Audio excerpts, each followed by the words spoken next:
ang mabuti o batuin sa masama. Nagaya hindi lang yan.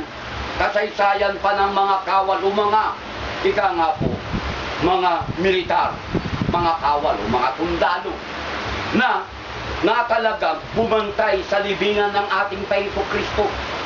Nang gaano man na kanilang mga pangulong saserdote, escriba at pariseo, gaano man ang kanilang sigasig, nalay, hindi kanilang pigilan ang pagkabuhay na mag-uli ng ating Panginoong Kristo dahil alam nila na nagsabi, gibain ninyo ang templong ito sa ikatlong araw ay itatayo ko.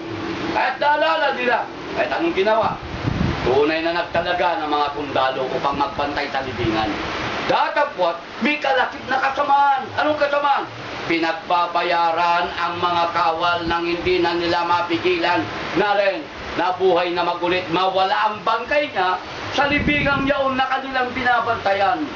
Sa papanong paraan na nagsasabi ang mga kawal na ito ng gabing yaon ay kinuha ang bangkay ng kanyang mga alagad at sinasabi nila na buhay na magulit. Hindi po katotohanan yan.